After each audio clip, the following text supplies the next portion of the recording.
Olá, me chamo Jordian Jorge Gama Leal, do curso do Bacharelado em Odontologia da Faculdade de Macapá.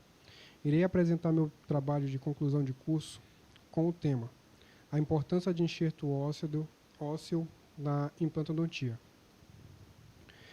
A odontologia moderna, mais especificamente a especialidade de implantodontia, utiliza cada vez mais os enxertos ósseos como aliados na terapêutica reabilitadora, objetivando a correção e tratamento de deformidades dentais e faciais, fraturas e defeitos congênitos.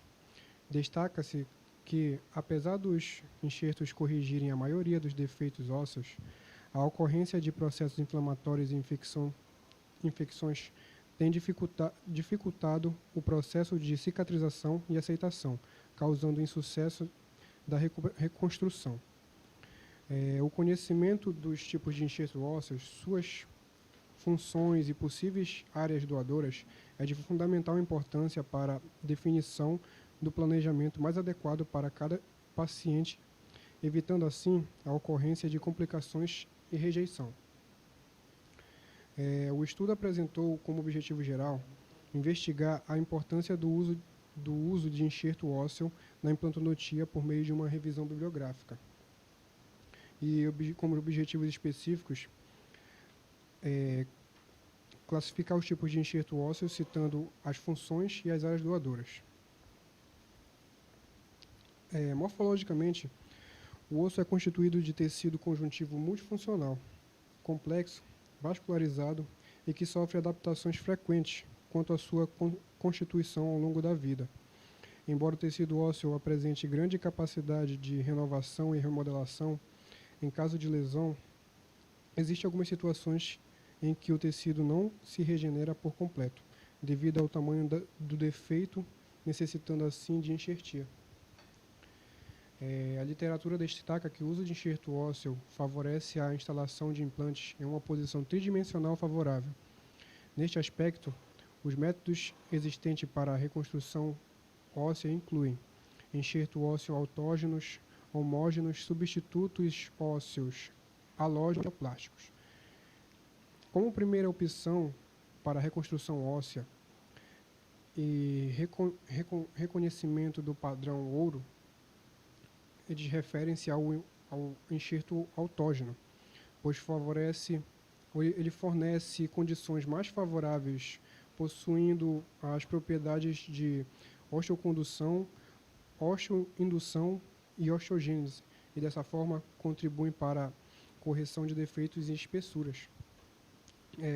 Em relação às áreas doadoras, para os pequenos e médios defeitos, as áreas intrabucais doadoras são o mento, a área retromandibular e o túber.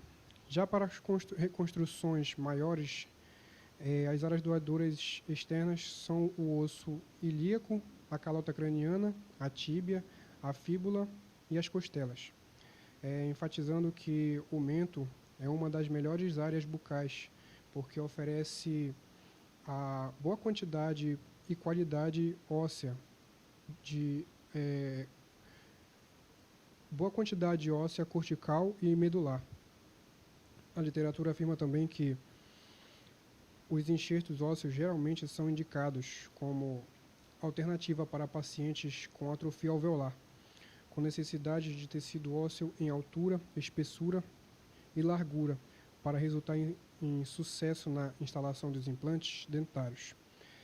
Destaca-se que os enxertos autógenos, como materiais mais utilizados na reconstrução, possuem propriedades importantes promovendo a revascularização, osteogenicidade e a não provocação de reação alérgica ao indivíduo.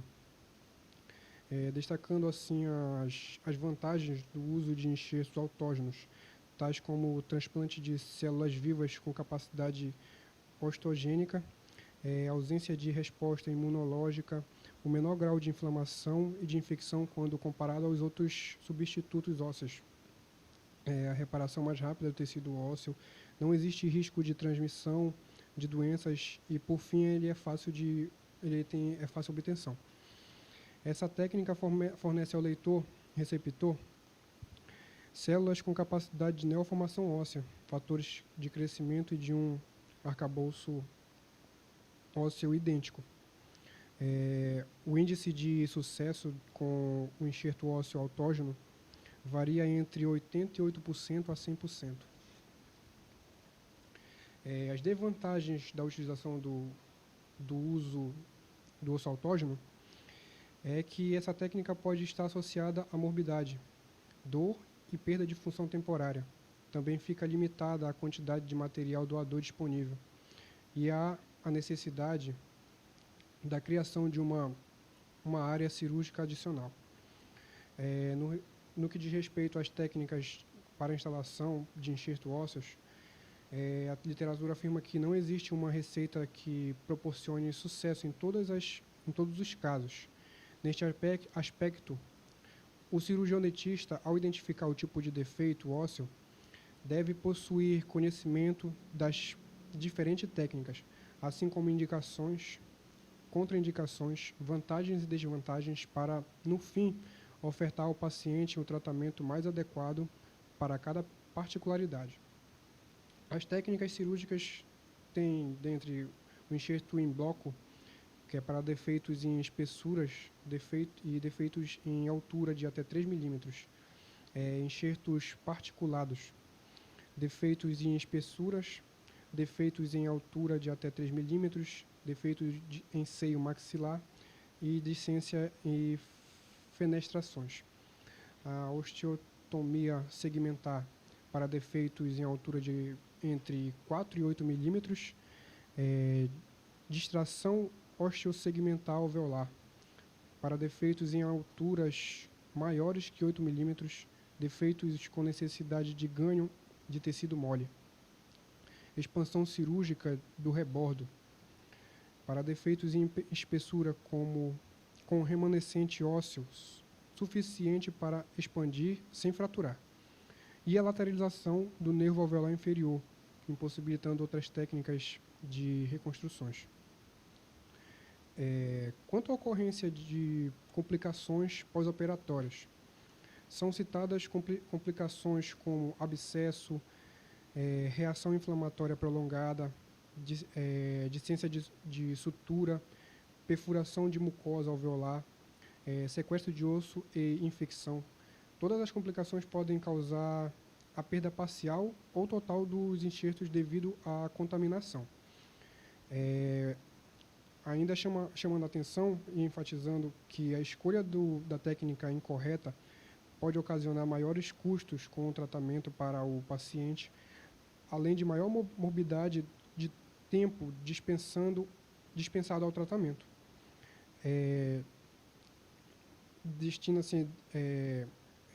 Ressaltando-se que o profissional cirurgião dentista deve dominar a técnica a ser utilizada para isso, deve trabalhar com planejamento.